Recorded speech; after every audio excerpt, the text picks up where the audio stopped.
Blagoslovljen, ki prihaja v Gospodovem imenu. Blagoslovljeno kraljestvo našega očeta Davida, ki prihaja.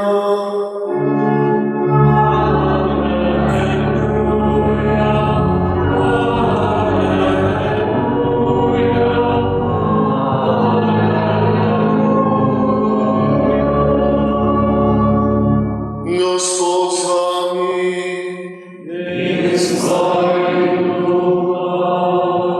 Iz svetega Evangelija po Janezu.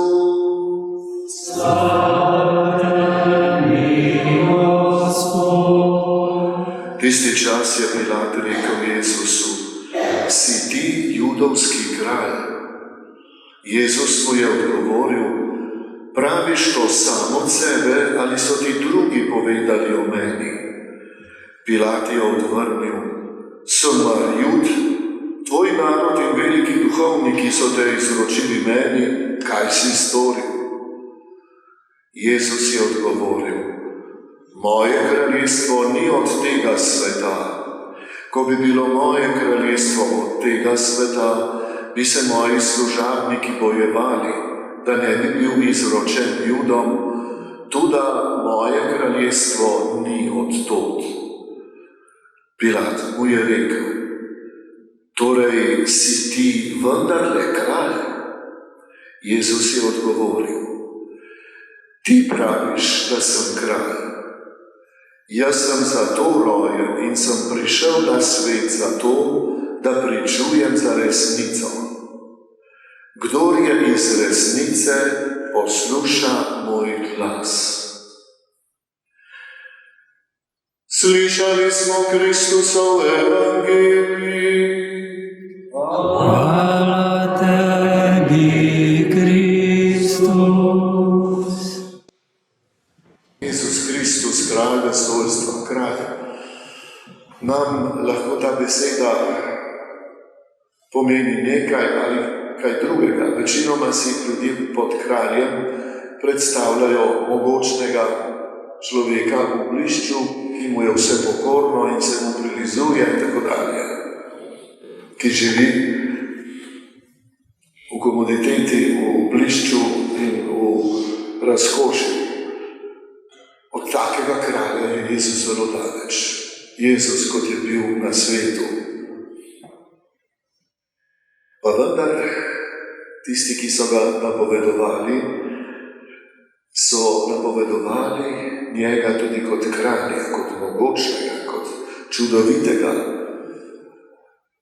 Recimo na našem prvem berilu iz preroka Danijela je najprej rečeno, da je z oblaki neba prišel nekdo kakor sin človekov. Kakor sin človekov. Z oblaki neba, to je biblični izraz za božanskost. Za to, da je ta sin človekov Božji človek. Da je od Boga. In Jezus o sebi največkrat govori prav kot o sinu človekovem. To ste verjetno opazili. V evangeljih je najpogosteje, da Jezus, ko govori o sebi, reče sin človeku, pa nima kamor bi glavo naslonil. Mesija se ni hotel imenovati, ker so imeli ljudje zgrešene predstave pod to besedo. Zato je raje govoril sin človeku, posebej pa prav od preroka Danijela. In je rečeno, torej ta sin človekov je Božji človek, je božanski človek in dana mu je oblast, čast in kraljestvo. In vsa ljudstva, narodi in jeziki so mu služili. Tako Danijel vidi v vidanju, se pravi kot nekoga, ki je dejansko kakor kralj. Njegovo kraljestvo je neobičajno, večna oblast, se pravi več kot običajno je na tem svetu s kralji in drugimi, katerih oblast je vedno omejena. Tu pa govori o neomejenem kraljevanju. In v knjigi Razodetja pravzaprav podobno slišali smo, ko v knjigi Razodetja sebe ta sin človekom imenuje: jaz sem Alfa in Omega. Alfa je prva črka grške abecede, Omega zadnja. Pri preroku Izaiju je: jaz sem prvi in poslednji, pa tudi druge je še tako. Se pravi, tisti, ki nima začetka in nima konca. On zaobjema vse, kar je. Njemu slava in oblast na veke vekov, amen. Se pravi, Božja beseda v obeh belilih govori o dejansko o kralju, ki pa ima še veliko večjo oblast in ugled, kakor običajno zemeljski kralji. Potem pa pride evangelij, kjer bi na prvi pogled bilo vse postavljeno na glavo. Jezus je v milost in nemilost postavljen pred nekega majhnega vladarja, sorazmerno majhnega, ki je imel tam veliko oblast v Palestini, se pravi v Siriji, kot se je reklo takrat. Ampak to je samo en majhen delček rimskega imperija. Kralj vesoljstva, stvarnik, stoji pred enim uradnikom in se mora boriti za to, da bi ga ta človek vsaj malo razumel. In preide na govor o resnici. Ko Jezus govori o sebi, pravi, da njegovo kraljestvo, ki si ga seveda Pilat ne more predstavljati, ni od tega sveta. Kaj to pomeni? To ne pomeni, da ni tudi za ta svet. Jezus je stvarnik vsega vesoljstva. Torej se njegovo kraljevanje razteza tudi na ta svet. Ampak tu je videti, kakor temu ni tako. Pravi, ni od tega sveta, nima izvora in cilja na tem svetu, ampak ima izvor v Bogu, v Očetu, če hočemo, in cilj prav tako v nebesih. Zakaj pa pristane na takšno ponižanje? Zakaj pristane na izpopolnitev ponižanja, že lahko tako rečemo, na križ? Zaradi tega, kar je omenjeno na koncu.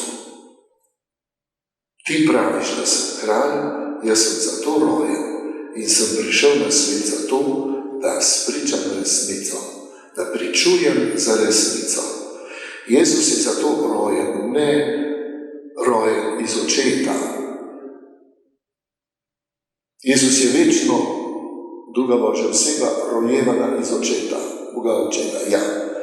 Ampak tu gre za tisto edino zgodovinsko rojstvo iz Device Marije.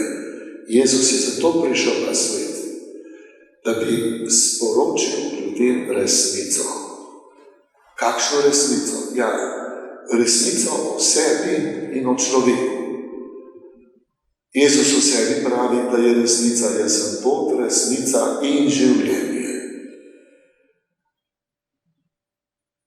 In kako boš sporočil to resnico drugim ljudem, da jo bodo sprejeli? Večina ljudi, kaj napravi? Večina mogočnikov, ja, ukažejo. Pa je, podkupijo, napravijo propagando. To, kar je danes. Sem bral pred par leti, 3 leti, ne vem, koliko je bilo, da je George Soros podkupil medije z 18 milijardami dolarjev, to so grozni denarji. Vsa uredništva praktično sveta, 18 milijard dolarjev, veste kaj je to? 3x6. Ni slučaj. V tistih časih so vsi govorili, ne vsi, pogosto uporabljali številko 18, da malo zabrišejo, pa vendar, da povedo, na čigani strani so. In to potem uspe, vsaj začasno na tem svetu. Malo je nasilja, malo podkupljenosti, veliko propagande, pa grejo stvari popolnoma proti resnici. Tu ni resnica, ja, Jezus ni takšen. Pri Jezusu ni sledu o kakršnem koli nasilju, podkupovanju, ampak izključno prepričevanje z pozicije majhnega. Jezus, ko je nastopil na tem svetu, je nastopil z pozicije malega človeka, ki se vsem pravzaprav uklanja razen, ko gre za pričevanje za resnico. Takrat je močan, samo brez nasilja. In tako je tudi v tem primeru. Jezus je zmagovalec za resnico, kajti tisti, ki so ga sprejeli brez prisile, in tem je zmaga. Še več, sprejeti Jezusa v tistih časih, kakor vedno bolj tudi danes, zahteva pogum. Saj na tem svetu nimaš nič od tega. Če veruješ v Jezusa, če pričuješ za njega, obratno, imaš težave. Imel si jih takrat, imamo jih zdaj, in bomo še bolj imeli, kot vse kaže. Zato, če v takem primeru pričuješ za Jezusa, to je pa res potem dokaz svobodne odločitve, in to Jezus hoče. Zato tudi ne pretirava s čudeži. Zato, ko je vstal od mrtvih, se ni prikazal na vrhu templja Jeruzalemskega in ne na Forum Romanum v Rimu, ampak samo tistim, ki so verovali vanj. Vera je tista sprejetje resnice. In tu je še ena stvar. Velikokrat se govori o tem, kako smo vsi ljudi Božji otroci, vsi smo bratje in Božji otroci. Kaj pravi Svetopismo, Nova zaveza, kaj pravi o bratstvu, o Božjem otroštvu? Veliko primerov je, tudi apostol Pavel veliko govori o tem, ampak jaz bi vam povedal 2-3 primere največ. Pričevanje Svetega pisma. Takoj na začetku Janezovega evangelija, tisti znameniti uvod, prolog, pravi, na svetu je bil, svet je po njem nastal, a svet ga ni spoznal. V svojo lastnino je prišel, a njegovi ga niso sprejeli. Vsem pa, ki so ga sprejeli, je dal pravico, da postanejo Božji otroci. Eni prevodi so, da je moč, da se postanejo Božji otroci. Njim, ki vam verujejo, ki se niso rodili iz krvi, ne iz voli moža, ne iz voli mesa, ampak iz Boga, po svobodni odločitvi. Tisti so Božji otroci. Kdor se je odločil za Jezusa, za njegovo resnico. Ne drugi. Bog odrešenja ne vsiljuje nikomur. Ga je izvršil za vse človeštvo, ampak človek mora na svoje strani pričati, da verjame v to, da verjame in da ljubi to resnico, to svoje odrešenje. Se mora odločiti zanj in tu je šele postane Božji otrok. Nikodemu, v pogovoru z Nikodemom, v tem istem Janezovem evangeliju, pravi Jezus Nikodemu, zelo pomembno, resnično povem ti, če se kdo ne rodi iz vode in duha, ne more priti v Božje kraljestvo. Ne more. Kaj to pomeni, če se ne rodi iz vode in duha? Iz vode je krst. Krst očiščenja, odpuščanja grehov. Ko se odločiš za Jezusa, obžaluješ, da nisi tak, da imaš napake, da nisi tak, da ne mora biti, in doživiš odpuščanje grehov samo iz te vere, ampak tudi iz duha, pravi dar Svetega Duha. Dar Svetega Duha pomeni tudi Božje otroštvo. Nisi Božji otrok, dokler tega zate ne napravi Sveti Duh, ki ga prejmemo ob krstu in ki se ga potrdi potem ob binkošti, se pravi ob birmi. Božje otroštvo je pogojeno, je dar, za katerega moraš pa tudi sam nekaj napraviti. Zato je govorjenje kar tako, mimo grede, jasno smo vsi Božji otroci. Ni resnično, ni v skladu z razodetjem. Božje otroštvo je velika stvar, mi se še zavedamo, da je to strašanska stvar. Ja, to je mali Bog, ki pa Bog, ko bo odrasel v nebesih, bo kakor Bog. Ja, to je obljubljeno. To ni mala stvar, ne moreš pa do tega božanskega statusa priti kar tako, kar mimo grede, celo tako, da se ignorantsko obnašaš do vere, do Jezusove žrtve in tako dalje. Ja, pa že treba nekaj narediti, vsaj priznati. Ali kakor pravi apostol Peter v apostolskih delih, v nikomer drugem ni odrešenja, zakaj pod nebom nam ni dano nobeno drugo ime, po katerem bi se ljudje lahko rešili. Nobeno drugo ime. Ko govorimo o drugovercih ali ateistih, ne moremo govoriti o svojih bratih v tem teološkem smislu, ker niso Božji otroci, dokler ne sprejmejo Kristusa. Ja, lahko jih imamo za prijatelje, lahko jih imamo radi, lahko jim pomagamo. To Jezus hoče, da bi prišli do Božjega otroštva, do te resnice v Jezusu Kristusu. Ampak dokler tega oni ne napravijo, dokler ne pristanejo na to, niso Božji otroci in ne morejo biti naši bratje in sestre v Kristusu. O tem Pavel veliko kar govori. Mi smo, ni več Juda, ne Grka, ne moškega, ne ženske in tako dalje. Pravi, ker smo vsi bratje in sestre v Kristusu. Ja, tisti, ki so krščeni, tisti, ki Jezusa sprejemajo, tisti smo bratje in sestre v Kristusu. Jezus je za nas dal življenje. Stoji pred očetom in reče, poglej, vse te ljudi, zanje sem jaz dal življenje. Lahko mi storijo karkoli. Jaz jih imam še vedno rad. Moji so. On pričuje za nas, to je ta njegova resnica. On pričuje za nas, ampak tudi mi moramo nekaj napraviti. V veri in zlasti, če se gleda v ljubezni. In potem, kaj je rečeno? Jezus sam pravi, da nam je vsa oblast v nebesih in na zemlji.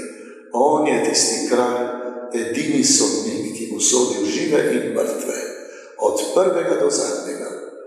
Kristjane, krščane, kakor tudi nekristjane.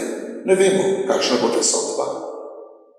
Kolikor razumemo duhovni svet, lahko rečemo, da vsi krščani najbrž ne bodo zveličani.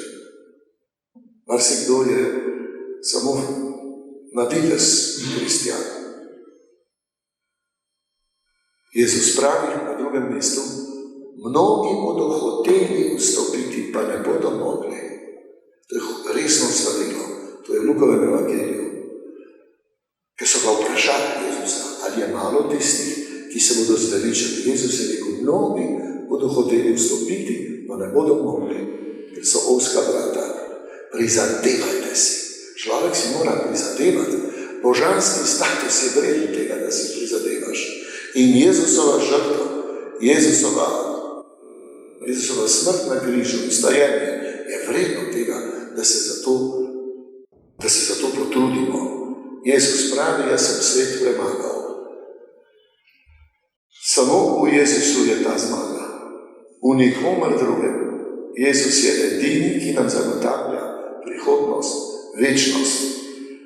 Ne pa tisti ubogi mogoci, ki vse stavijo na materialje, na denar, na oblast, trenutno oblast, ki mine. Neverjetno kakšna slepota, ki se vedno znova ponavlja od začetka sveta in zgleda, da se ne bo spremenilo do konca sveta. Važno je, da verujemo, da upamo in da zato tudi nekaj zastavimo. Verujem v enega Boga, Očeta vsemogočnega, stvarnika nebes in zemlje, vseh vidnih in nevidnih stvari, in v enega Gospoda Jezusa Kristusa, edinorojenega Sina Božjega, ki je iz Očeta rojen pred vsemi veki in je Bog od Boga, luč od luči, pravi Bog od pravega Boga, rojen neustvarjen, enega bistva z Očetom in je po njemu vse ustvarjeno, ki je zaradi nas ljudi in zaradi našega zveličanja prišel iz nebes in se je odelesil po svetem duhu iz Marije Device in postal človek. Bil je tudi križan za nas, pod Poncijem Pilatom je trpel in bil v grob položen. In tretji dan je od mrtvih vstal po pričevanju pisma in je šel v nebesa, sedi na desnici Očetovi in bo spet prišel v slavi sodit žive in mrtve in njegovemu kraljestvu ne bo konca. In v svetega duha, Gospoda, ki oživlja, ki izhaja iz Očeta in Sina, ki ga z Očetom in Sinom molimo in slavimo, ki je govoril po prerokih in v eno sveto katoliško in apostolsko cerkev, priznavam en krst odpuščanja grehov in pričakujem stajenja mrtvih in življenja v prihodnjem veku. Amen.